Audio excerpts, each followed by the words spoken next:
Hi everyone. അപ്പോൾ നമ്മളിന്ന് discuss ചെയ്യാൻ വേണ്ടി പോകുന്നത് 10th ഈ അക്കാഡമിക് ഇയറിൽ കുട്ടികൾക്ക് ഏറ്റവും കൺഫ്യൂസ്ഡ് ആയിട്ടുള്ളതും അത്യാവശ്യം ബുദ്ധിമുട്ടുള്ളതുമായ നമ്മുടെ ഹിസ്റ്ററിയിൽ ഫസ്റ്റ് പാർട്ടിലെ പ്രധാനപ്പെട്ട ക്വസ്റ്റ്യൻസ് ഡിസ്കസ് ചെയ്യാനാണ്. അപ്പോൾ നമുക്ക് എല്ലാവർക്കും അറിയാം, ഈ വർഷം ഓൺ എക്സാം കഴിഞ്ഞ് ക്രിസ്മസ് എക്സാം കഴിഞ്ഞ് നമ്മൾ ഏറ്റവും കൂടുതൽ ബുദ്ധിമുട്ടിയത് ഹിസ്റ്ററി എന്ന് പറയുന്ന ചാപ്റ്റർ പഠിച്ച് തീർക്കാൻ വേണ്ടിയാണ്. അപ്പോൾ അതിലെ പ്രധാനപ്പെട്ട ക്വസ്റ്റ്യൻസ് നമ്മൾ ആദ്യം തന്നെ പഠിച്ചു കഴിഞ്ഞാൽ തന്നെ നമുക്ക് എന്ത് ചെയ്യും, ബാക്കിയുള്ള സബ്ജക്റ്റിലേക്ക് എന്ത് ചെയ്യാൻ പറ്റും, കോൺസെൻട്രേറ്റ് ചെയ്യാൻ വേണ്ടി പറ്റും.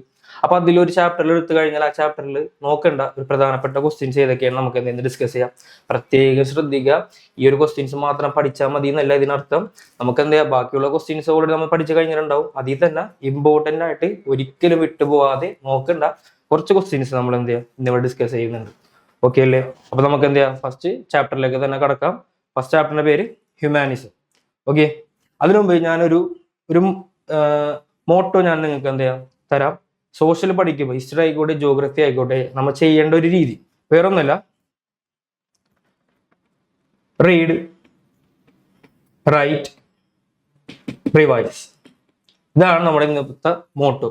കാരണം സോഷ്യൽ പഠിക്കുന്ന എല്ലാ കുട്ടികളും ചെയ്യേണ്ട ഈ ഒരു 3 കാര്യങ്ങൾ എന്ത് ചെയ്യുക പ്രത്യേകം നമ്മൾ നോട്ട് ചെയ്ത് നോക്കുക. ഫസ്റ്റ് ടെക്സ്റ്റ് ബുക്ക് തുറന്ന് നമ്മൾ ചെയ്യേണ്ടത് എന്ത് ചെയ്യുക, ഒന്ന് ആ ചാപ്റ്റർ ഒന്ന് വായിച്ചു നോക്കാം.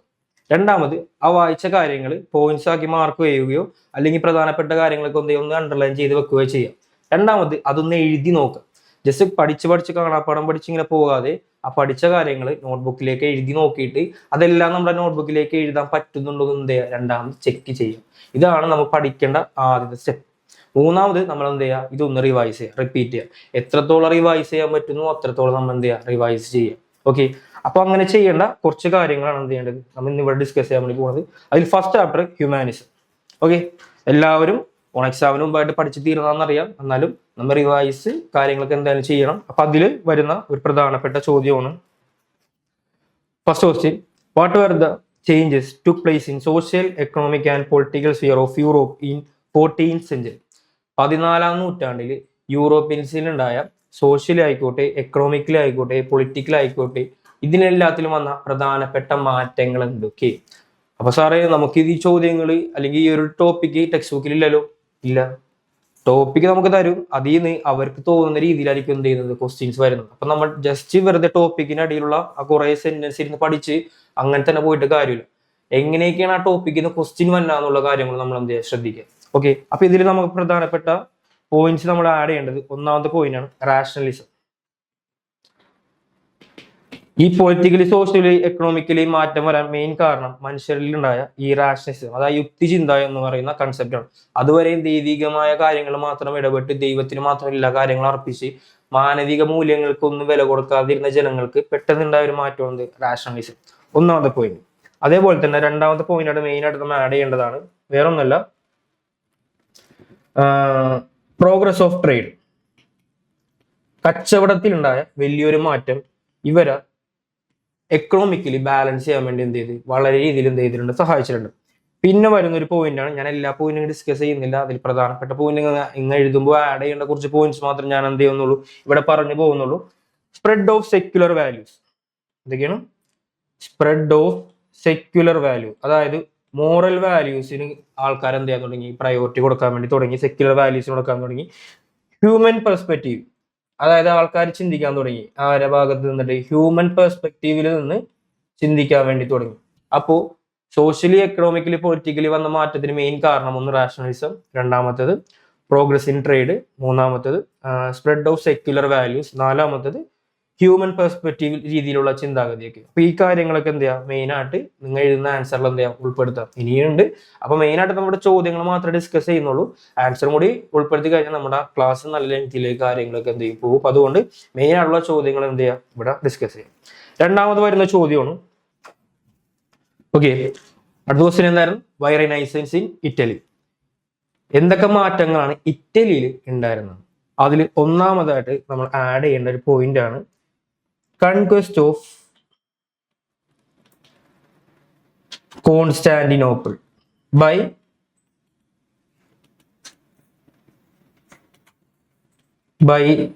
തുർക്കി, അല്ലെങ്കിൽ ടർക്സ്.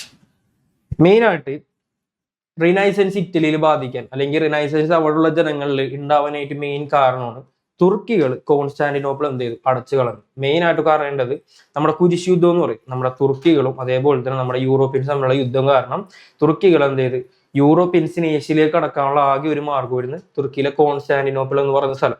അതായിരുന്നു അവിടെ ശരിക്കുള്ള ഒരു കച്ചവട കേന്ദ്രമായിരുന്നു. തുർക്കികൾ എന്ത് ചെയ്തു? അടച്ചു കളഞ്ഞു. അതുകൊണ്ട് തന്നെ യൂറോപ്യൻസിന് എന്ത് ചെയ്യാൻ പറ്റില്ല? ഏഷ്യയിലേക്ക് വരാൻ വേണ്ടി പറ്റൂല. അപ്പോൾ ഇവിടെ എല്ലാവരും വന്ന് അവസാനിക്കുന്ന ഒരു സ്ഥലമാണ് നമ്മുടെ ഇറ്റലി. അപ്പൊ അവിടെ ഒരു പുതിയൊരു നാഗരികത, സിവിലൈസേഷൻ എന്ത് ചെയ്തു? സ്റ്റാർട്ട് ചെയ്തു. അത് ഏറ്റവും കൂടുതൽ ഉപകാരപ്പെട്ടത് നമ്മുടെ ഇറ്റലിയിലുള്ള ജനങ്ങൾക്കാണ്. അപ്പൊ ഒന്നാമത്തെ പോയിന്റ് ആണ്, തുർക്കികൾ നമ്മുടെ കോൺസ്റ്റാന്റിനോപ്പിൾ അടച്ചത് കാരണം ഇറ്റലിക്ക് എന്ത് ചെയ്തു? അതിന്റെ പേരിൽ ഒരുപാട് ഉപകാരങ്ങൾ ഉണ്ടായിട്ടുണ്ട്. ഒന്ന്. രണ്ടാമത്തെ പോയിന്റ് ആണ് നമ്മൾ കണക്കാക്കുന്നത് growth of art and literature. Growth of arts and literature.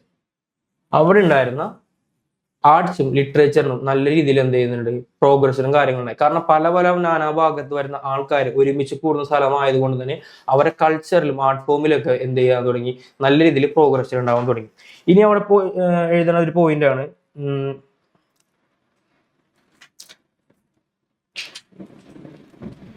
Independent cities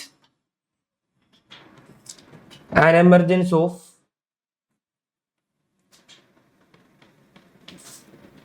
wealthy class. പുതിയ പുതിയ സിറ്റികളും പുതിയ നമ്മുടെ കച്ചവട മേഖലകളും തുടങ്ങി നമ്മുടെ നല്ല രീതിയിൽ സാമ്പത്തികമായിട്ട് മുന്നേറാൻ വേണ്ടി തുടങ്ങി.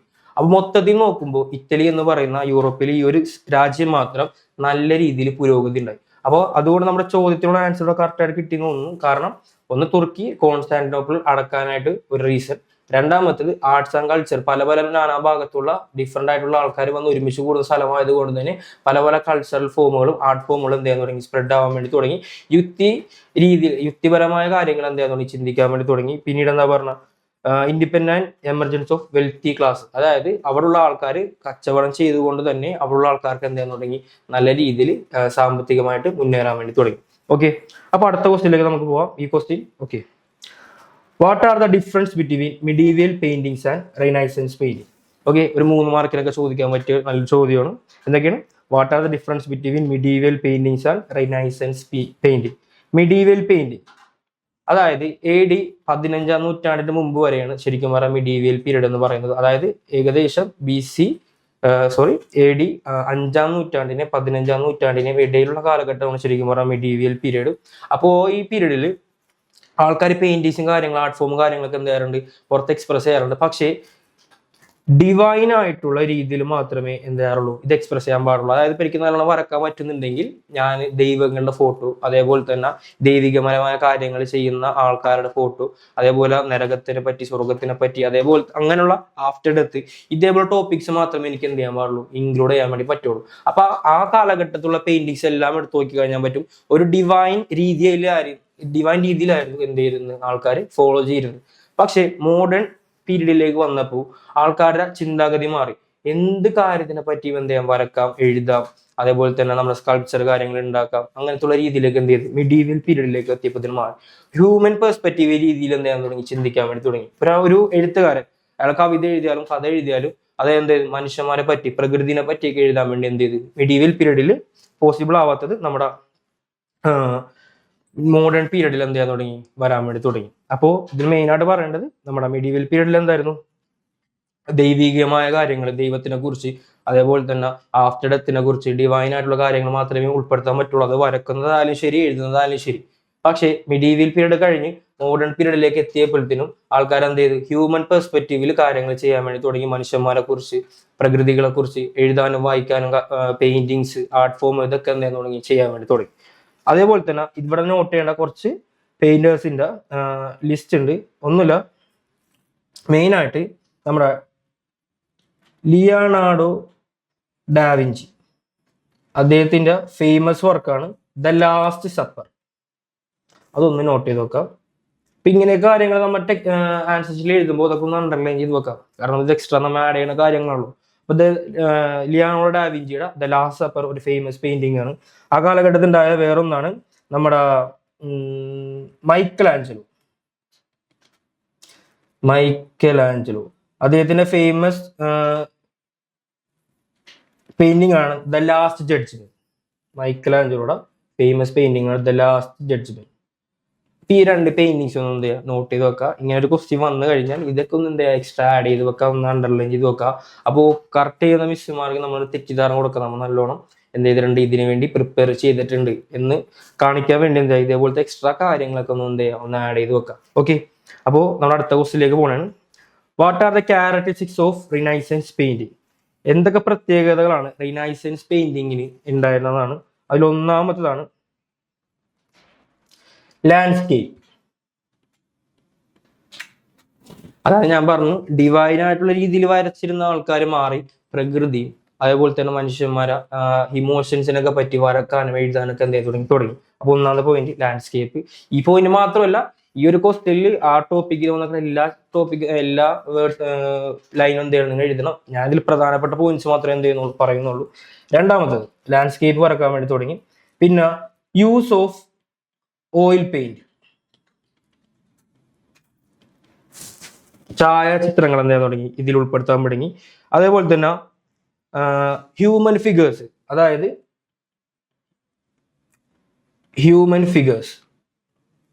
അതായത് മനുഷ്യഘടനയെ പറ്റി, അത് മനുഷ്യന്റെ ഇന്റേണൽ ബോഡിയിലെ സ്ട്രക്ചറിനെ പറ്റി എന്ത് ചെയ്യാൻ തുടങ്ങി, നല്ല രീതിയിൽ വരക്കാനും കാര്യങ്ങളൊക്കെ തുടങ്ങി. പിന്നെ ഒരു പോയിന്റും കൂടി വേണമെങ്കിൽ,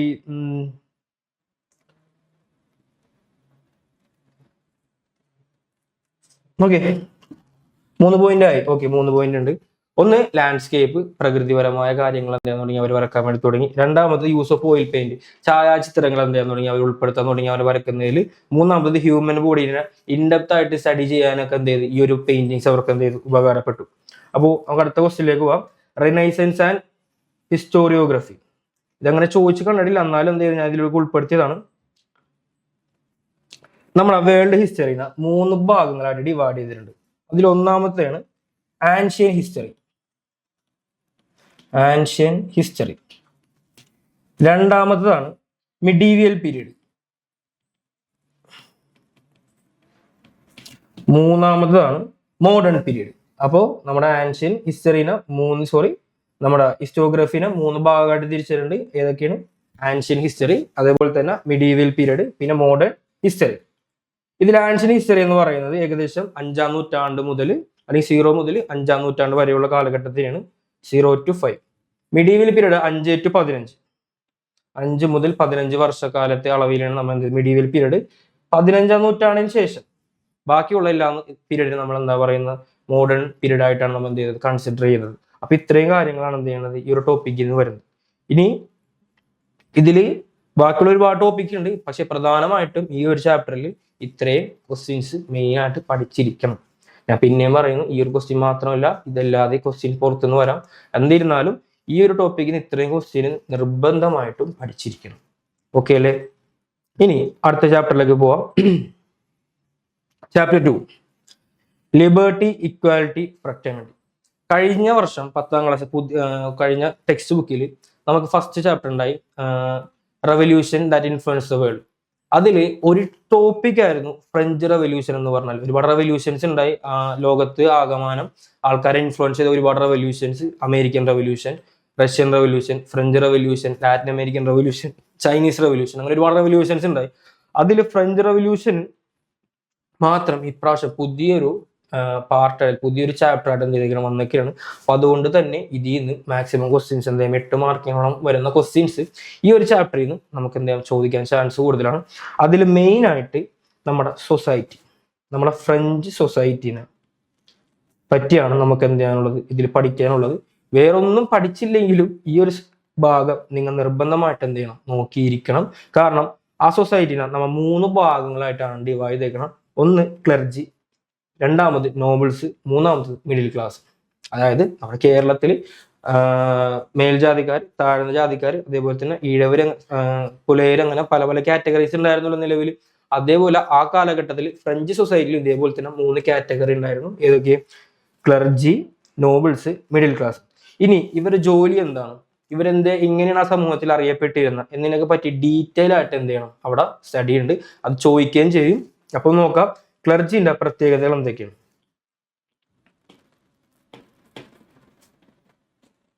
ഓക്കെ, മെയിനായിട്ട് ക്ലർജി എന്ന് പറയുന്നത് അവിടുത്തെ പുരോഹിത വർഗത്തിനാണ് അവിടെ ക്ലർജി എന്ന് എന്ത് ചെയ്യുന്നത് അടയാളപ്പെടുത്തുന്നത്. അതായത് പള്ളി മറ്റു കാര്യങ്ങളുമായിട്ട് പോകുന്ന ആൾക്കാരാണ് മെയിനായിട്ട് ക്ലർജി. അതേപോലെ തന്നെ ഒരുപാട് ലാൻഡ് ഓണർഷിപ്പ് ഉള്ള ആൾക്കാരായിരുന്നു ക്ലർജി.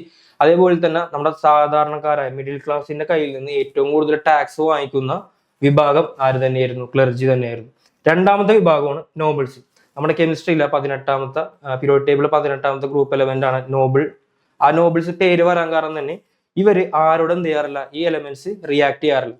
അതുപോലെ തന്നെ നമ്മുടെ ഈ സമൂഹത്തിൽ ഈ നോബിൾസ് എന്ന് പറയുന്നത് അത്യാവശ്യം ഉയർന്ന നിലയിലുള്ള ആൾക്കാരായിരുന്നു. അവർ താഴേക്കിടയിലുള്ള ആൾക്കാരുമായിട്ട് യാതൊരു രീതിയിൽ സമ്പർക്കം വെച്ച് പുലർത്താറില്ല. അതുകൊണ്ട് തന്നെ അവരെ വിളിച്ച പേരാണ് എന്ത്? നോബിൾസ്. ഈ നോബിൾസ് നമ്മളെ ക്ലർജീനെ പോലെ തന്നെയായിരുന്നു. ഏത്? അത്യാവശ്യം ഉയർന്ന രീതിയിലുള്ള ചിന്താഗതിയല്ല, നല്ല നിലവാരമുള്ള ലൈഫ് സ്റ്റൈൽ ആയിരിക്കും. അതേപോലെ തന്നെ സാധാരണക്കാരെ കയ്യിൽ നിന്ന് ടാക്സ് വാങ്ങിക്കുന്നവരും ക്ലർജി നോബിൾസ് എന്തായിരുന്നു? മുൻപന്തിയിലായിരുന്നു. മെയിനായിട്ട് ആ നോബിൾസിൽ ഉണ്ടായിരുന്നവരാണ് നമ്മുടെ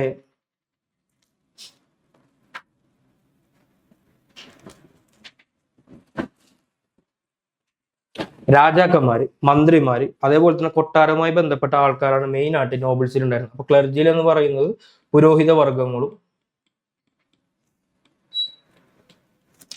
നോബിൾസ് എന്ന് പറയുന്നത് രാജാവും ബാക്കിയുള്ള മന്ത്രിമാര്, ആ ഒരു കാറ്റഗറി ഓഫ് ആൾക്കാരായിരുന്നു. മിഡിൽ ക്ലാസ് എന്ന് പറയുന്നത് നമ്മൾ ഇന്ന് അത്യാവശ്യം നല്ല റെപ്യൂട്ടഡ് പോസ്റ്റിൽ കാണുന്ന പ്രധാനപ്പെട്ട ആൾക്കാർ, അതായത് ടീച്ചേഴ്സ്, ഡോക്ടേഴ്സ്, പിന്നെ ലോയേഴ്സ്, ഇങ്ങനെ ബിസിനസ്മാൻമാര്, ഇങ്ങനെയുള്ള ആൾക്കാരായിരുന്നു ഇവിടെ ഉണ്ടായിരുന്ന മിഡിൽ ക്ലാസ്സിൽ ഉണ്ടായിരുന്നത്. അപ്പോൾ ഇവരാണ് എന്ത് ചെയ്യുന്നത്? ടാക്സ് മൊത്തം എന്ത് ചെയ്യുന്നത്? പേ ചെയ്യുന്നത്. ടാക്സ് കളക്ട് ചെയ്യാൻ വേണ്ടി മാത്രമാണ് നമ്മുടെ ക്ലർജി നോബിൾസും ഉണ്ടായിരുന്നത്. അതേപോലെ തന്നെ പ്രധാനപ്പെട്ട ശ്രദ്ധിക്കുക, നമ്മുടെ ഈ മിഡിൽ ക്ലാസ് എന്ന് പറയുന്നത് അത്യാവശ്യം വന്നാൽ മിലിറ്ററി സേവനങ്ങൾ വരെയും എന്ത് ചെയ്യേണ്ടി വരും? ഇവരെ കൊണ്ട് ചെയ്യിപ്പിക്കേണ്ടി വരും. ടീത്തെ എന്ന് പറയുന്ന ടാക്സ് എന്ത് ചെയ്യാറുണ്ട്? ഇവര് ക്ലർജിക്കും നോബിൾസിനും സെപ്പറേറ്റ് ആയിട്ട് എന്ത് ചെയ്യാറുണ്ട്? കൊടുക്കാറുണ്ട്. അപ്പൊ ഇത്രയും ആ ഒരു സൊസൈറ്റിയിൽ ഏറ്റവും കൂടുതൽ ബുദ്ധിമുട്ട് അനുഭവിച്ചവരും ആര് തന്നെയായിരുന്നു? ഈ മിഡിൽ ക്ലാസ് തന്നെയായിരുന്നു.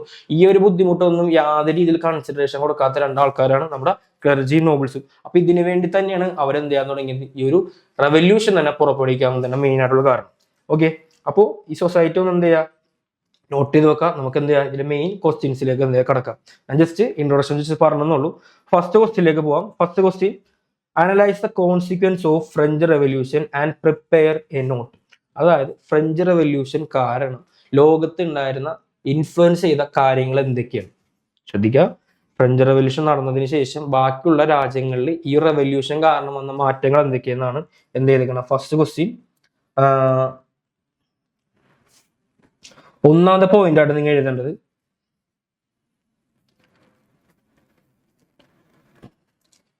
ended the feudal system in Europe. Ended the feudal system in Europe. മാടമ്പിത്തർ ഫ്യൂഡൽ രീതികൾ എല്ലാം എന്ത് ചെയ്ത്? യൂറോപ്പിൽ നിന്ന് തുടച്ചു നീക്കപ്പെട്ടു. ആര് കാരണം? ഫ്രഞ്ച് റെവല്യൂഷൻ കാരണം. രണ്ടാമത്തേത് സ്റ്റിമുലേറ്റ്. നിങ്ങൾക്ക് അറിയാവുന്നത് തന്നെയാണ്, എന്നാലും ഞാൻ ജസ്റ്റ് പോയിന്റ് ആയിട്ട് മെയിൻ ആയിട്ട് ഉൾപ്പെടുത്തേണ്ട പോയിന്റ് ആയിട്ട് പറയുന്നതാണ്. Stimulate all the later revolutions rest of the world in the world. ബാക്കിയുള്ള എല്ലാ റെവല്യൂഷൻസിനും ഒരു പ്രചോദനമില്ല. കാരണം ഇങ്ങനെ ചെയ്താൽ, അതായത് നമ്മളെ അടിമകളാക്കി വെക്കുന്ന മുതലാളി ഭരണത്തോടുകൂടി ഇങ്ങനെ പെരുമാറിക്കഴിഞ്ഞാൽ അവർ ഈ ഒരു രീതിയിൽ എന്ത് ചെയ്യും? മാറി ചിന്തിക്കാം എന്ന് ഒരു കോൺഫറൻസ് എല്ലാ തൊഴിലാളി വർഗങ്ങൾക്കും, അല്ലെങ്കിൽ അടിച്ചമർത്തപ്പെട്ടുന്ന എല്ലാ താഴ്ന്ന രീതിയിലുള്ള ലൈഫ് സ്റ്റൈലുള്ള എല്ലാ ആൾക്കാർക്കും എന്ത് ചെയ്തു? ഒരു പ്രചോദനമായി. ആരെ കാരണം? നമ്മുടെ ഫ്രഞ്ച് റെവല്യൂഷൻ കാരണം. ഇനി അതിൽ ഉൾപ്പെടുത്താൻ പറ്റുന്ന ഒരു പോയിന്റും കൂടി ഞാൻ പറയാം. Spread the ideas of equality, liberty, നമ്മുടെ ചാപ്റ്ററിന്റെ പേര്, ആൻഡ് ഫ്രറ്റേണിറ്റി. ഓക്കെ, അപ്പൊ നമ്മുടെ ചാപ്റ്ററിന്റെ പേരാണ് നമ്മൾ എന്ത് ചെയ്ത് ആൻസർ ആക്കി ചെയ്തിട്ടുണ്ട്. ഇപ്പൊ ഒന്നുകൂടി നോക്കാം. Analyse the consequence of French revolution and prepare a note. French revolution കാരണം ബാക്കിയുള്ള രാജ്യങ്ങൾക്ക് ഇൻഫ്ലുവൻസ് ആയ കാര്യങ്ങൾ എന്തൊക്കെയാണ്? അതിലൊന്നാമത്തെയാണ് എല്ലാ രാജ്യക്കാർക്കും എന്ത് ചെയ്തു? ഒരു പ്രചോദനമായി. എന്ത്? നമ്മളെ അടിച്ചമർത്തപ്പെടുന്ന മുതലാളി വർഗത്തിനെതിരെ സമരം ചെയ്യാനുള്ള ഒരു പ്രചോദനം ഫ്രഞ്ച് റെവല്യൂഷൻ കാരണം ഉണ്ടായി. രണ്ടാമത്തെ എന്ത് പറഞ്ഞു? Spread the ideas of equality, liberty and fraternity. അല്ലെ? സാഹോദര്യം, സമത്വം, പിന്നെ ഈ ഫ്രറ്റേണിറ്റി എല്ലാവർക്കും സ്പ്രെഡ് ചെയ്യാൻ പറ്റി. പിന്നെ മൂന്നാമത്തെ പോയിന്റ് ആണ് civil all the end the feudal system. Feudal ചിന്താഗതി, ഫ്യൂഡൽ സിസ്റ്റം എന്ത് ചെയ്ത് നിർത്തലാക്കാനും കാരണമായി. ഓക്കെ, ഇത്രയും പോയിന്റ്സ് അതിൽ എന്തെങ്കിലും ഉൾപ്പെടുത്തണം. ഇനി റിഫോംസ് ഓഫ് നെപ്പോളിയൻ ഇമ്പോർട്ടൻ്റ് ആണ്, എന്ത് വന്നാലും ചോദിക്കാൻ ചാൻസ് വളരെ കൂടുതലാണ്. ഫ്രഞ്ച് റെവല്യൂഷനിൽ നെപ്പോളിയന്റെ റോള് മിക്ക വർഷവും ചോദിക്കാറുണ്ട്. അതിൽ പ്രധാനപ്പെട്ട പോയിന്റ്സുകളാണ്. ഒന്ന്, എഡ്യൂക്കേഷണൽ റിഫോംസ്. നെപ്പോളിയൻ കാരണം ഉണ്ടായ വലിയൊരു മാറ്റമാണ് എഡ്യൂക്കേഷണൽ റിഫോംസ്. അതായത് ഹയർ സെക്കൻഡറി എഡ്യൂക്കേഷൻ പോലുള്ള തുടർ പഠനം പോലുള്ള കാര്യങ്ങൾ എന്ത് ചെയ്ത് നെപ്പോളിയൻ പ്രൊമോട്ട് ചെയ്തിട്ടുണ്ടായിരുന്നു. രണ്ടാമതാണ് എക്കണോമിക് റിഫോംസ്. എക്കണോമിക് റിഫോംസ് കാരണം നമ്മുടെ ബാങ്ക് പോലുള്ള സംവിധാനങ്ങൾ നെപ്പോളിയൻ എന്ത് ചെയ്ത് പ്രൊവൈഡ് ചെയ്തിട്ടുണ്ടായി. യൂണിഫൈഡ് കോയിനേജ് സിസ്റ്റം, എല്ലാവർക്കും ഒരേപോലുള്ള കോയിൻ സിസ്റ്റം എന്ത് ചെയ്ത് നമ്മുടെ നെപ്പോളിയൻ പ്രൊമോട്ട് ചെയ്തിട്ടുണ്ടായി. ഇതേപോലെ തന്നെ ഇൻക്ലൂഡ് ചെയ്യേണ്ട ഒരു പോയിന്റ് ആണ് മിലിറ്ററി റിഫോംസ്. നമ്മുടെ ഫ്രാൻസിന് ഏറ്റവും പവർഫുൾ ആയിട്ടുള്ള ഒരു മിലിറ്ററി സപ്പോർട്ട് കൊടുത്ത, അല്ലെങ്കിൽ മിലിറ്ററി വിങ് അല്ലെങ്കിൽ അലയൻസ് കൊടുത്ത കാലഘട്ടം നമ്മുടെ നെപ്പോളിയന്റെ കാലഘട്ടം വരുന്നു. അപ്പൊ ഈ ഒരു 3 പോയിന്റ് മെയിൻ ആയിട്ട് എന്ത് ചെയ്യുക, ഉൾപ്പെടുത്തുക മിലിറ്ററി റിഫോം. അപ്പോൾ എഡ്യൂക്കേഷണല്, എക്കണോമിക്കല്, ഡിഫൻസ്, ഈ 3 രീതിയിലും നല്ല കാര്യങ്ങൾ കാഴ്ചവെച്ച ഒരു വ്യക്തിയാണ് ശരിക്കും പറയാൻ നെപ്പോളിയൻ എന്ന് പറയുന്നത്. അപ്പൊ ഈ ഒരു 3 പോയിന്റ് മെയിൻ ആയിട്ട് എന്ത് ചെയ്യുക, ഇതിൽ ഉൾപ്പെടുത്തുക. പ്രത്യേകം ശ്രദ്ധിക്കുക, ഇതല്ലാതെ ഒരുപാട് ടോപ്പിക്സുകൾ അതിൽ വരുന്നുണ്ട്. അപ്പൊ നമ്മുടെ ടെന്നീസ് കോർട്ട്, പിന്നെ അതേപോലെ തന്നെ തേർഡ് എസ്റ്റേറ്റ്, മറ്റേ എന്താ പറയുന്ന ഇലക്ഷനും കാര്യങ്ങളും, ഇങ്ങനത്തെ ഒരുപാട് പോയിന്റ്സുകൾ എന്ത് വരുന്ന ടോപ്പിക്കുകൾ എവിടെ വരുന്നുണ്ട്, ഫ്രഞ്ച് റെവല്യൂഷനിൽ വരുന്നുണ്ട്. അതെല്ലാം പഠിക്കണം. പ്ലസ് ഈ ഒരു കാര്യങ്ങൾ എന്ത് ചെയ്യുക, പ്രധാനമായിട്ടും എന്ത് ചെയ്യുക, നോട്ട് ചെയ്യാം. ഓക്കെ, നമ്മുടെ 3ാമത്തെ ചാപ്റ്ററിലേക്ക് കിടക്കാം. ചാപ്റ്ററിന്റെ പേര് social analysis through sociological imagination. Okay, socially നമ്മുടെ കോണ്ടാക്ട് ഉള്ള ആൾക്കാർ കോമൺ സെൻസ് നോളജ് വെച്ചും അതേപോലെ തന്നെ സോഷ്യോളജിക്കൽ ഇമാജിനേഷൻ വെച്ചും അവരെ ചുറ്റുപാട് വിലയിരുത്തുന്നത് എങ്ങനെയാണ്, അതിൻ്റെ പോരായ്മകൾ എങ്ങനെയാണ്, അതിന്റെ ലിമിറ്റേഷൻസ് എന്തൊക്കെയാണ് എന്നതിനെ പറ്റിയുള്ള ഡീറ്റെയിൽ ആയിട്ട് സ്റ്റഡിയാണ് ശരിക്കും പറയുക ഒരു ചാപ്റ്റർ. അധികം മെയിൻ ആയിട്ട് ഫോക്കസ് ചെയ്യാനുള്ള ചാപ്റ്റർ അല്ല, എന്നിരുന്നാലും അതിലും ഇമ്പോർട്ടൻറ്റ് ക്വസ്റ്റ്യൻസ് എന്ത് ചെയ്യുന്നുണ്ട് നമുക്ക് പഠിക്കാനുണ്ട്. അതിൽ 1ാമത്തെ ക്വസ്റ്റ്യൻ ആണ് what is A common sense knowledge. എന്താണ് കോമൺ സെൻസ് നോളജ്? ഏകദേശം 2 മാർക്കിനൊക്കെ നമുക്ക് ചോദിക്കാൻ പറ്റുന്ന ഒരു ചോദ്യമാണ് കോമൺ സെൻസ് നോളജ്. വേറൊന്നുമില്ല, ഒരു മനുഷ്യൻ അവന്റെ ചുറ്റുപാടിനെ പേഴ്സണൽ എക്സ്പീരിയൻസ് വെച്ചും അതേപോലെ തന്നെ ചുറ്റുപാടിൽ നിന്ന് കിട്ടിയ അറിവ് വെച്ചും വിലയിരുത്തുന്നതിനെ വിളിച്ച പേരാണ് കോമൺ സെൻസ് നോളജ്. അതായത് ഒരാൾ അവരെ പഠിപ്പിച്ചു കൊടുക്കാതെ തന്നെ ചുറ്റുപാട് വീക്ഷിച്ച് അവനിക്ക് ഗ്രാസ്പ് ചെയ്യുന്ന, അക്വയർ ചെയ്യുന്ന അറിവിനെ വിളിച്ച പേരാണ് കോമൺ സെൻസ് നോളജ്. 2 മാർക്കിൽ എന്ത് ചെയ്യാം, മാക്സിമം ചോദിക്കാം. ഇനി അടുത്തൊരു ചോദ്യമാണ് ഈ കോമൺ സെൻസ് നോളജിന്റെ ലിമിറ്റേഷൻസ് എന്തൊക്കെയാണ്. അതായത് ഇങ്ങനെ കോമൺ സെൻസ് കൊണ്ട് മാത്രം നമ്മൾ ചിന്തിക്കുമ്പോൾ അതിലുണ്ടാകുന്ന മെയിൻ ആയിട്ട് വരുന്ന പോരായ്മകൾ എന്തൊക്കെയാണ്. അതിൽ 1ാമത്താണ് ഭാഗികമായ അറിവ്. ലിമിറ്റേഷൻസ് ഉണ്ടാവും. എങ്ങനെ, നമ്മ ചിന്തിക്കുന്ന കാര്യങ്ങളിൽ നമുക്ക് എന്തുണ്ടാവും, അറിവ് കുറവായിരിക്കും. അപ്പൊ 1ാമത്തെ പോയിന്റ് ആയിട്ട് നമ്മൾ എഴുതേണ്ടത് പാർഷ്യൽ നോളജ്. പാർഷ്യൽ നോളജ് കാരണം കോമൺ സെൻസ് കൊണ്ട് മാത്രം നമുക്ക് എന്ത് ചെയ്യാൻ പറ്റില്ല, ഒരു കാര്യത്തിനെ വിലയിരുത്താൻ വേണ്ടി പറ്റില്ല. അപ്പൊ എല്ലാം ഭാഗികമായ അറിവായിരിക്കും നമുക്ക് കിട്ടുന്നത്. അപ്പൊ പാർഷ്യൽ നോളജ് ഒരു ലിമിറ്റേഷൻ ആണ്. 2ാമതാണ് റിലൈസ് ഓൺ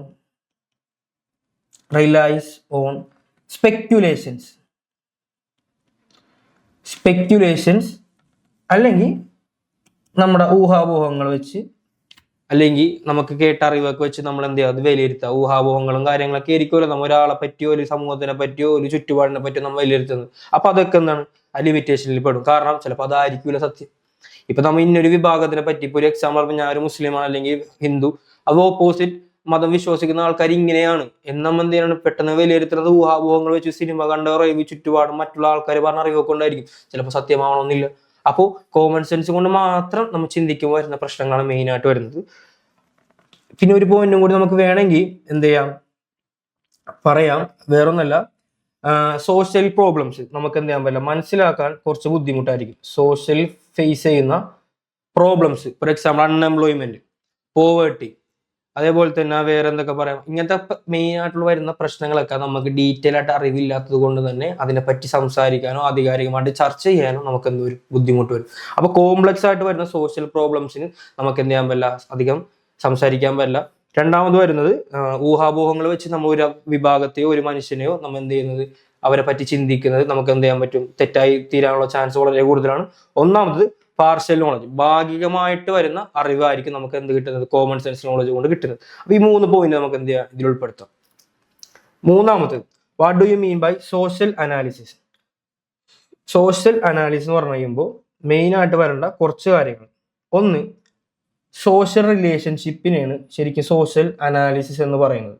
സോഷ്യൽ റിലേഷൻഷിപ്പ് എങ്ങനെയാണ് സോഷ്യൽ റിലേഷൻഷിപ്പ് ഉണ്ടാക്കിയെടുക്കുന്നത്? ഒന്ന്, സോഷ്യൽ ഇൻസ്റ്റിറ്റ്യൂഷൻ വഴിയോ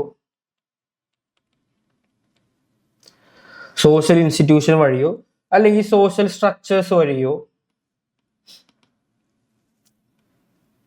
അല്ലെങ്കിൽ സോഷ്യൽ പ്രോബ്ലങ്ങളിൽ നമ്മ ഇടപെട്ടത് വഴിയോ നമുക്ക് കിട്ടുന്ന അറിവാണ് ശരിക്കും പറഞ്ഞാൽ സോഷ്യൽ അനാലിസിസ്. അതായത് നമ്മൾ ഒരു സമൂഹത്തിനെയോ അല്ലെങ്കിൽ ഒരു വിഭാഗത്തിനെയോ നമ്മൾ എന്ത് ചെയ്യാനാണ്, ഒന്ന് അനലൈസ് ചെയ്യാനാണ്. എന്തിൻ്റെയൊക്കെ ബേസിലാണ്?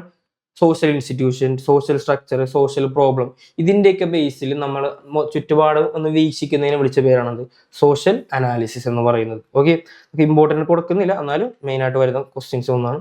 ഓക്കെ, നമുക്ക് അടുത്ത ക്വസ്റ്റ്യനിലേക്ക് പോവാം.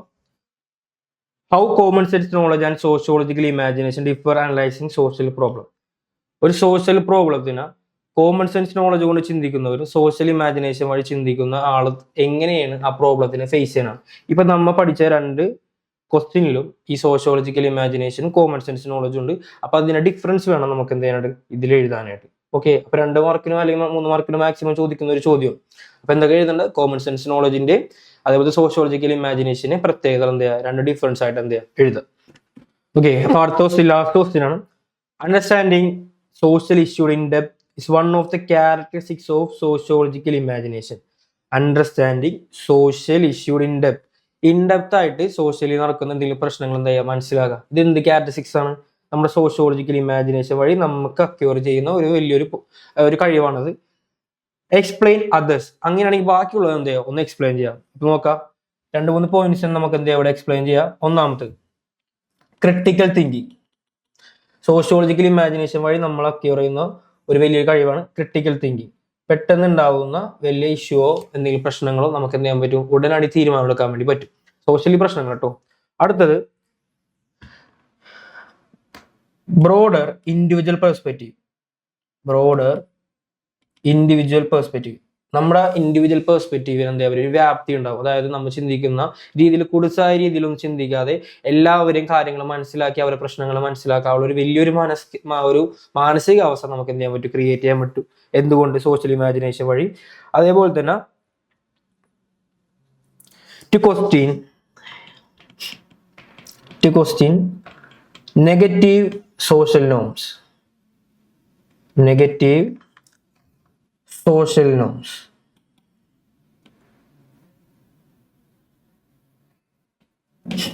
നമുക്ക് മനുഷ്യന്മാർക്ക് ആവശ്യമില്ലാത്ത, സമൂഹത്തിന് ആവശ്യമില്ലാത്ത പ്രശ്നങ്ങളും അതേപോലെ തന്നെ കലഹങ്ങളും നമുക്ക് എന്ത് ചെയ്യാൻ പറ്റും, ചോദ്യം ചെയ്യാൻ വേണ്ടി പറ്റും. അതായത് എന്തെങ്കിലും ഒരു പ്രശ്നം നടക്കുമ്പോഴോ അല്ലെങ്കിൽ എന്തെങ്കിലും പുതിയൊരു കാര്യം കൊണ്ടുവരുമ്പോൾ സമൂഹത്തിനും മനുഷ്യന്മാർക്ക് യാതൊരു തരത്തിലും ഉപകാരമില്ലാത്ത കാര്യങ്ങളാണെന്നുണ്ടെങ്കിൽ നമുക്ക് അതിൽ എന്ത് ചെയ്യാൻ പറ്റും, ചോദ്യം ചെയ്യാൻ വേണ്ടി പറ്റും. അപ്പോൾ നമുക്ക് അതിനെപ്പറ്റി അറിയണം. കാരണം അത് മനുഷ്യന്മാർക്ക് ഉപകാരമുണ്ടോ ഇല്ലേ എന്നുള്ളതിനെ പറ്റി ഡീറ്റെയിൽ നോളജ് നമുക്ക് ഉണ്ടാവണം. അതെങ്ങനെയാണ് അക്യൂർ ചെയ്യുന്നത്? നമ്മുടെ സോഷ്യോളജിക്കൽ ഇമാജിനേഷൻ വഴി. ഓക്കെ, അപ്പോൾ ഇത്രയും ക്വസ്റ്റ്യൻ ആണ് ഈ ഒരു ചാപ്റ്ററിൽ ഉണ്ടാവുന്നത്. വെയിറ്റേജ് കുറഞ്ഞ ചാപ്റ്ററാണ്. എന്നിരുന്നാലും ഒരു 4 മാർക്ക് 3 മാർക്കിന് വരെ എന്ത് ചെയ്യാൻ പറ്റും, ഈ ഒരു ചാപ്റ്ററിൽ ചോദിക്കാൻ വേണ്ടി പറ്റും. ഓക്കെ, അടുത്താണ് നമ്മുടെ 4ാമത്തെ chapter, wealth and the world.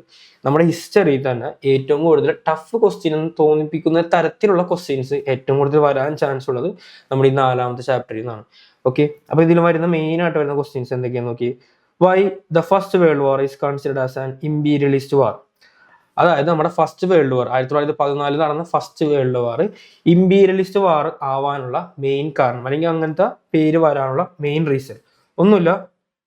മെയിനായിട്ട് കാരണം ഇവിടെ മെയിനായിട്ട് നടന്ന യുദ്ധത്തിൽ പങ്കെടുത്തവര് ഇമ്പീരിയലിസ്റ്റ് ചിന്താഗതിക്കാരാണ്. Imperialist rivalry. അതുകൊണ്ട് തന്നെയാണ് ഫസ്റ്റ് വേൾഡ് വാർ എന്ത് വിളിച്ചത്, നമ്മുടെ ഇമ്പീരിയലിസ്റ്റ് വാർ എന്ന് വിളിച്ചത്. കാരണം നമ്മുടെ കുരിശ് യുദ്ധത്തിൽ നമ്മുടെ തുർക്കികൾ തോറ്റതിന് ശേഷം ഇവർ കോൺസ്റ്റാന്റിനോപ്പിൾ എന്ത് ചെയ്ത് അടച്ചു കളഞ്ഞു. അപ്പൊ യൂറോപ്യൻസിന് എന്ത് ചെയ്യാൻ പറ്റില്ല, ഏഷ്യയിലേക്ക് കടക്കാൻ വേണ്ടി പറ്റൂല. അതുകൊണ്ട് തന്നെ അവരുടെ കച്ചവട മാർഗം എന്ത് ചെയ്ത് തടസ്സപ്പെട്ടു. അപ്പൊ അതുകൊണ്ട് പോർച്ചുഗീസ് ഡച്ചുകാർ എന്ത് ചെയ്തു, കടൽ മാർഗം ഇന്ത്യയിലേക്കും ഏഷ്യയിലേക്കുള്ള വഴി എന്ത് ചെയ്തു കണ്ടുപിടിക്കാൻ വേണ്ടി റെഡിയായി. അപ്പോൾ അവർക്ക് മിലിറ്ററി പവേഴ്സും അതേപോലെ തന്നെ ഷിപ്പും കാര്യങ്ങൾക്ക് അഡ്വാൻറ്റേജ് ഭയങ്കരമായിട്ട് എന്ത് ചെയ്തു മുതൽക്കൂട്ടായി. അതുകൊണ്ട് തന്നെ അവർ ആ കടൽ മാർഗം വഴി ഇന്ത്യയിലേക്കും ഏഷ്യയിലേക്കുള്ള വഴി കണ്ടെത്തിയതിനെ തുടർന്ന് അവർ കച്ചവടം കുറച്ചും കൂടി സ്ട്രോങ് ആയി. അപ്പോൾ അവിടെയുള്ള ആൾക്കാർ നമ്മുടെ ഇമ്പീരിയലിസ്റ്റ് ചിന്താഗതിക്കാരെ എണ്ണം എന്ത് ചെയ്യാൻ തുടങ്ങി, കൂടാൻ തുടങ്ങി. അപ്പോൾ ഓട്ടോമാറ്റിക് ആയിട്ട് അവിടെ ഇൻഡസ്ട്രിയൽ റവല്യൂഷൻ സംഭവിച്ചു. കാരണം അവിടെ പണക്കാര എണ്ണം അധികരിച്ചതോടുകൂടി തന്നെ അവർ ഇൻവെസ്റ്റ് ചെയ്യാൻ വേണ്ടി തുടങ്ങി. അവിടുത്തെ കമ്പനികളിൽ ഇൻവെസ്റ്റ് ചെയ്യാനും പുറത്തുള്ള നമ്മുടെ ആഫ്രിക്ക ഏഷ്യയിലുള്ള രാജ്യങ്ങളിൽ അവരെന്ത് ചെയ്യാൻ തുടങ്ങി, ഓരോ മൊണോപ്പൊളി പിടിച്ചെടുക്കാൻ വേണ്ടി തുടങ്ങി. അവിടുത്തെ ആൾക്കാരെ അടിമകളെ എന്ത് ചെയ്ത് കൺട്രോൾ ആക്കി വെച്ച് അവിടുത്തെ റിസോഴ്സസ് ലൂട്ട് ചെയ്ത് നമ്മുടെ യൂറോപ്യൻസിൽ കൊണ്ടുവന്ന് അവിടുത്തെ ഇൻഡസ്ട്രി എന്ത് ചെയ്യാൻ തുടങ്ങി, വളരാൻ വേണ്ടി തുടങ്ങി. അപ്പോൾ ചുറ്റുപാടും യൂറോപ്പിലുള്ള ബാക്കിയുള്ള രാജ്യങ്ങൾ ഇത് കണ്ട് ഫോളോ ചെയ്ത് യൂറോപ്പിലെ ഒട്ടുമിക്ക രാജ്യങ്ങൾ എന്ത് ചെയ്യാൻ തുടങ്ങി, ഒരു സമ്പദ് വ്യവസ്ഥ മെച്ചപ്പെടുത്താൻ വേണ്ടി തുടങ്ങി. അപ്പൊ ഇവരുടെ ഇടയിലുള്ള യുദ്ധമായതുകൊണ്ട് തന്നെ ഇവരെ ഇമ്പീരിയലിസ്റ്റ് വാർ എന്ന് നമുക്ക് എന്ത് ചെയ്യാൻ പറ്റും, ഫസ്റ്റ് വേൾഡ് വാറിനെ വിളിക്കാൻ വേണ്ടി പറ്റും. അപ്പൊ എന്താ പറഞ്ഞ, ഇവര് ഡെവലപ്ഡ് ആയതിനു ശേഷം യൂറോപ്യൻസിലെ ഓരോ രാഷ്ട്രങ്ങളും ഇവര് നല്ല രീതിയിൽ സാമ്പത്തികമായിട്ട് എന്ത് ചെയ്തു, മുന്നേറി. അപ്പോൾ എല്ലാ രാജ്യങ്ങളും അവരവരെ ഓപ്പോസിറ്റുള്ള ഏഷ്യയിലും ആഫ്രിക്കയിലുള്ള രാജ്യങ്ങളെ കീഴടക്കാൻ വേണ്ടി കിടമത്സരം സംഭവിച്ചു. അതിന്റെ പേരിൽ ഇവർ നടത്തിയ വാറാണ് ശരിക്കും പറഞ്ഞാൽ ഫസ്റ്റ് വേൾഡ് വാർ. അപ്പൊ അതിൽ പങ്കെടുത്ത എല്ലാവരും ഇമ്പീരിയലിസ്റ്റ് ചിന്താഗതിക്കാരായതുകൊണ്ട് അവരെ ഫസ്റ്റ് വേൾഡ് വാർ നമുക്ക് എന്ത് വിളിക്കാം, ഇമ്പീരിയലിസ്റ്റ് വാർ എന്ന് എന്ത് ചെയ്യാം, വിളിക്കാം. ഓക്കെ, പിന്നുണ്ടായതാണ് എക്സ്ട്രീം നാഷണലിസം. എക്സ്ട്രീം നാഷണലിസം അതായത് അവനവന്റെ രാജ്യം വേണം എന്ത് ചെയ്യാനുണ്ട്, മുന്നേറാൻ, ബാക്കിയുള്ള രാജ്യങ്ങളെല്ലാം എന്ത് ചെയ്യും, അധംപതിക്കണം എന്നുള്ള ഒരു ക്രൂക്ഡ് മെന്റാലിസം ആർക്കുണ്ടായിരുന്നു, അവിടെ ഭരിക്കുന്ന രാജാക്കന്മാർക്കുണ്ടായി. അതിൽ മെയിൻ ആയിട്ടുള്ള ആൾക്കാരാണ് ഹിറ്റ്ലർ എന്ന് പറയുന്നത്. അതായത് അദ്ദേഹത്തിന്റെ രാജ്യം മാത്രം, ജർമ്മനി മാത്രമേ എന്ത് ചെയ്യണം, ബാക്കിയുള്ള രാജ്യങ്ങളെക്കാളും ഒരു പിടി മുമ്പിൽ എന്ത് ചെയ്യണം, എത്തണം എന്നൊരു വാശിയുള്ളത് കൊണ്ടാണ് ബാക്കിയുള്ള രാജ്യങ്ങളെ കീഴടക്കാനും അവരായിട്ടുള്ള യുദ്ധത്തിനും കാര്യങ്ങളൊക്കെ എന്ത് ചെയ്ത് ഇത് മുതിർന്നത്. അപ്പൊ എക്സ്ട്രീം നാഷണലിസം ഒരു റീസൺ ആണ്, ഇമ്പീരിയൽസ് റൈവൽറി ഒരു റീസൺ ആണ്. അതേപോലെ തന്നെ ഫോർമേഷൻ ഓഫ് മിലിറ്ററി അലയൻസ്. രാജ്യങ്ങൾ പരസ്പരം അലയൻസ് ഫോം ചെയ്തു, അതായത് ഗ്രൂപ്പുകൾ എന്ത് ചെയ്തു, ഫോം ചെയ്തു. അതുകൊണ്ട് തന്നെ ഒരു രാജ്യങ്ങൾ തമ്മിൽ യുദ്ധമുണ്ടായാൽ ഇവരെ സപ്പോർട്ട് ചെയ്യാൻ ബാക്കിയുള്ള ഇവരെ അലയൻസ് എന്ത് ചെയ്യും, വരും. അത് ഒരു യുദ്ധത്തിൽ രണ്ട് രാജ്യങ്ങൾ തമ്മിലുള്ള യുദ്ധത്തിൽ നിന്ന് വേൾഡ് വാർ ആയിട്ട് മാറാനുള്ള ചാൻസ് ഇവിടെയാണ് കൂടിയത്. 3 പോയിന്റാണ് അവിടെ മെയിൻ ആയിട്ട് പറഞ്ഞത്. ഒന്ന് ഇമ്പീരിയൽ റൈവൽറി, അതായത് കച്ചവടക്കാരും അതേപോലെ തന്നെ ഇൻഡസ്ട്രിയൽ റവല്യൂഷന് മുൻകൈ എടുത്ത ആൾക്കാരാണ് യുദ്ധത്തിൽ പങ്കെടുത്തത്. അതുകൊണ്ടാണ് ഫസ്റ്റ് വേൾഡ് വാറിനെ ഇമ്പീരിയലിസ്റ്റ് വാർ എന്ന് വിളിച്ചത്. രണ്ടാമത് എക്സ്ട്രീം നാഷണലിസം, സ്വന്തം രാജ്യത്തിനോട് അമിതമായ സ്നേഹമായത് കൊണ്ട് തന്നെ ആ രാജ്യം എല്ലാ രാജ്യങ്ങളെക്കാളും ബെറ്റർ ആവണം, ബാക്കിയുള്ളവരെല്ലാം എന്ത് ചെയ്യണം, അധംപതിക്കണം എന്നുള്ള മൈൻഡ് സെറ്റ് വന്നു. മൂന്നാമത് ഫോർമേഷൻ ഓഫ് മിലിറ്ററി അലയൻസ്. എന്താണ്, ബാക്കിയുള്ള രാജ്യങ്ങൾ പരസ്പരം എന്ത് ചെയ്തു, ധാരണയിലെത്തി അവർ അലയൻസ് ഫോം ചെയ്തു. അപ്പോൾ ഇവര് രണ്ട് ഓപ്പോസിറ്റ് അലയൻസ് തമ്മിൽ എന്തെങ്കിലും പ്രശ്നം ഉണ്ടായാൽ ബാക്കിയുള്ള രാജ്യങ്ങൾ ഇടപെട്ട് അത് വേൾഡ് വാറിലേക്ക് എന്ത് ചെയ്യും, ഫ്രണ്ടിലേക്ക് പോകാനുള്ള ചാൻസ് വളരെ കൂടുതലാണ്. ഓക്കെ, അപ്പൊ അടുത്ത ക്വസ്റ്റ്യനിലേക്ക് പോവാം. It was the proper utilization of the wealth that made Industrial Revolution possible in England. Substantiate the statement. അതായത് ഇംഗ്ലണ്ടിലാണ് ഈ ഒരു മെർക്കന്റലിസം അല്ലെങ്കിൽ ഇൻഡസ്ട്രിയൽ റവല്യൂഷൻ ആദ്യമായിട്ട് ഉണ്ടായത്. അതിന്റെ റീസൺ എന്തൊക്കെയെന്നാണ്.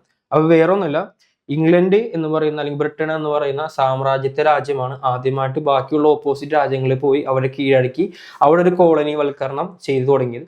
അവിടത്തുള്ള റിസോഴ്സ് മൊത്തം ഇംഗ്ലണ്ടിൽ കൊണ്ടുവന്നു അവിടെ എന്ത് ചെയ്ത് മാനുഫാക്ചർ ചെയ്ത് അതേ പ്രൊഡക്റ്റ് നേരത്തെ റിസോഴ്സ് ലൂട്ട് ചെയ്ത അതേ രാജ്യങ്ങൾക്ക് കൊണ്ടുപോയിട്ട് എന്ത് ചെയ്ത് ഇവർ വിൽക്കാൻ വേണ്ടി തുടങ്ങി. അപ്പോൾ ഓവറായിട്ട് റിസോഴ്സ് ഇവർ ലൂട്ട് ചെയ്യുന്നത് കൊണ്ട് തന്നെ ഇംഗ്ലണ്ടിലുള്ള പല ഭാഗങ്ങളിലും ഇവരെന്ത് ചെയ്ത് ഇൻഡസ്ട്രീസ് കൊണ്ടുവന്നു. അപ്പൊ ഒരു വലിയൊരു റെവല്യൂഷൻ ആണ് ബ്രിട്ടനിൽ എന്ത് ചെയ്ത് ആ കാലഘട്ടത്തിൽ സംഭവിച്ചത്. ഓക്കെ, അപ്പൊ ഒന്ന് അത്. രണ്ടാമത്തത് എഴുതേണ്ടത് ജോയിന്റ് സ്റ്റോക്ക് കമ്പനികൾ ഒരുപാട് നമ്മുടെ ഇംഗ്ലണ്ടിൽ ആ കാലഘട്ടത്തിൽ ആരംഭിച്ചിട്ടുണ്ടായിരുന്നു. പിന്നീട് ചെറിയ മെർക്കൻ ക്യാപിറ്റലിസം, അതായത് ചെറുകിട വ്യവസായങ്ങൾ ഇംഗ്ലണ്ടിലെ പല ഭാഗത്തേക്കും സ്റ്റാർട്ട് ചെയ്തിട്ടുണ്ടായി. അവരുടെ പിന്നീട് ഓരോ കാലഘട്ടം കഴിയുന്നവരും മെച്ചപ്പെട്ട് അവർ തന്നെ ഒരു ഇൻഡസ്ട്രി തുടങ്ങാനുള്ള കേപ്പബിൾ ആയിട്ട് എന്ത് ചെയ്ത് മാറി. മെയിനായിട്ട് പറയേണ്ടത് ഇംഗ്ലണ്ട് ബാക്കിയുള്ള രാജ്യങ്ങളെ കീഴടക്കി അവിടെ നിന്നുള്ള റിസോഴ്സ് മൊത്തം സ്വന്തം ഇൻഡസ്ട്രിയിൽ കൊണ്ടുവന്ന് മാനുഫാക്ചർ ചെയ്ത് അവരുടെ പ്രൊഡക്ട്സ് ബാക്കിയുള്ളവർക്ക് എന്ത് ചെയ്ത് കയറ്റി അയച്ച് അവരെന്ത് ചെയ്ത് സാമ്പത്തിക വ്യവസ്ഥ മെച്ചപ്പെടുത്തി. രണ്ടാമത് ചെറുകിട വ്യവസായങ്ങൾ തുടങ്ങി അവിടുത്തെ നേറ്റീവ്സ് പയ്യെ അവർ തന്നെ സ്വന്തമായിട്ട് ഇൻഡസ്ട്രി തുടങ്ങാനുള്ള കേപ്പബിൾ എന്ത് ചെയ്ത് ഉണ്ടാക്കി. മൂന്നാമത്തത് അവർ കമ്പനി നടത്തിക്കൊണ്ടിരുന്നത് ജോയിന്റ് സ്റ്റോക്ക് സിസ്റ്റം വഴിയാണ് എന്ത് ചെയ്തത് അവർ കമ്പനി മെയിൻ ആയിട്ട് കൊണ്ടുവന്നത്. ഈ ഒരു 3 പോയിന്റ്സ് ഈ ഒരു ക്വസ്റ്റ്യൻ എന്ത് ആഡ് ചെയ്യണം. അടുത്തത് totalitarianism is emerged the 20th century was challenged to human values substantiate the statement.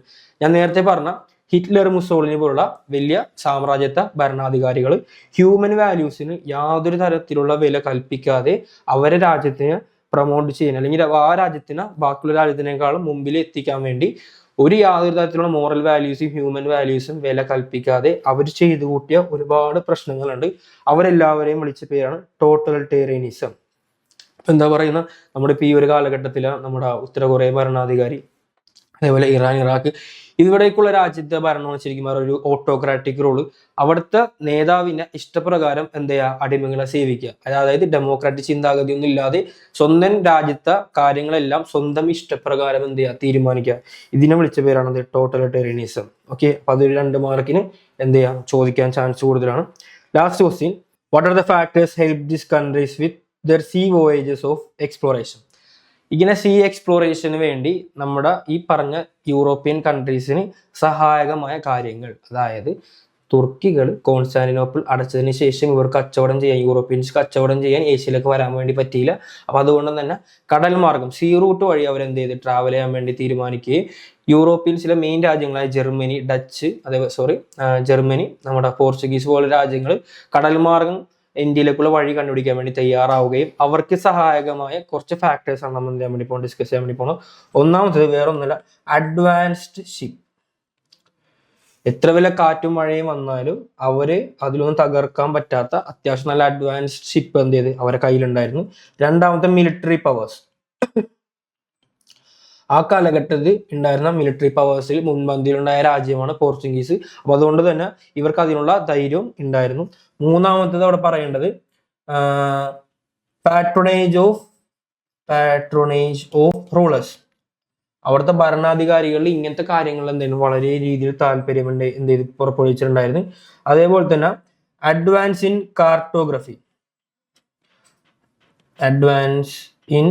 Cartography and astronomy.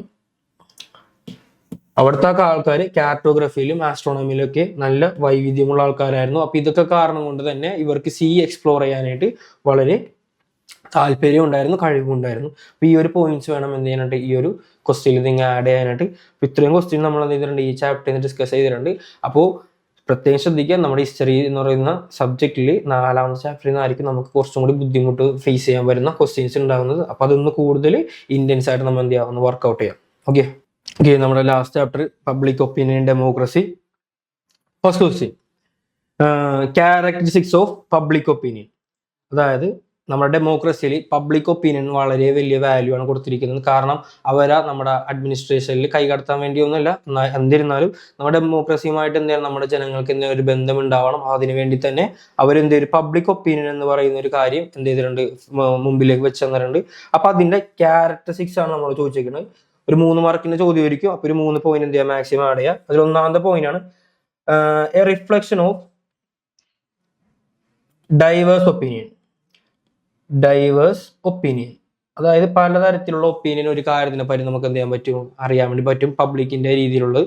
കാരണം ഒരു നിയമം കൊണ്ടുവരുമ്പോൾ അത് ഏറ്റവും കൂടുതൽ ബാധിക്കുക നമ്മുടെ പബ്ലിക്കിനായതുകൊണ്ട് തന്നെ അവരെ ഭാഗം കൂടി കേൾക്കുക എന്ന് പറയുന്ന ഒരു വലിയൊരു കാര്യമാണ് നമ്മുടെ ഈ ഡെമോക്രാറ്റിക് കൺട്രിയിൽ. അപ്പോൾ reflection of diverse opinion, different ആയിട്ടുള്ള പലതരത്തിലുള്ള ഒപ്പീനിയൻ നമുക്ക് എന്ത് ചെയ്യാൻ പറ്റും, ഇതുവഴി നമുക്ക് കിട്ടും. രണ്ടാമത്തത് നല്ലൊരു കമ്മ്യൂണിക്കേഷൻ. നമ്മുടെ ഭരണാധികാരികളും ജനങ്ങളും തമ്മിൽ നല്ലൊരു കമ്മ്യൂണിക്കേഷൻ ഈ ഒരു പബ്ലിക് ഒപ്പീനിയൻ വഴി നമുക്ക് എന്ത് ചെയ്യാൻ പറ്റും, പ്രൊവൈഡ് ചെയ്യാൻ വേണ്ടി പറ്റും. അടുത്തൊരു കാര്യമാണ് ജനറൽ കൺസെൻസ്. ആ ടോപ്പിക്കിനെ പറ്റി ഒരു ജനറൽ കൺസെൻസ് നമുക്ക് എന്ത് ചെയ്യാൻ പറ്റും, ജനങ്ങളിൽ നമുക്ക് എന്ത് ചെയ്യാൻ പറ്റും, അറിയാൻ വേണ്ടി പറ്റും. ഇപ്പോൾ പബ്ലിക് ഒപ്പീനിയൻ വഴി നമുക്ക് ഡൈവേഴ്സ് ഒപ്പീനിയൻ, ജനറൽ സെൻസസ്, അതേപോലെ തന്നെ നല്ലൊരു കമ്മ്യൂണിക്കേഷൻ നമുക്ക് എന്ത് ചെയ്യാൻ പറ്റും, ഈ ഒരു കാര്യം പ്രൊവൈഡ് ചെയ്യാൻ വേണ്ടി പറ്റും. അടുത്ത question, agencies that shape public opinion. ഒരു ഇൻഡിവിജ്വലിന് പബ്ലിക് ഒപ്പീനിയന് പറയാൻ പറ്റുന്ന രീതിയിലേക്ക് അവനെ ഷേപ്പ് ചെയ്യുന്ന കുറച്ച് ഫാക്ടേഴ്സ് ഉണ്ട്. അത് ഏതൊക്കെയാണെന്ന് നോക്കാം. മെയിൻ ആയിട്ട് വരുന്നതാണ് അവന്റെ ഫാമിലി.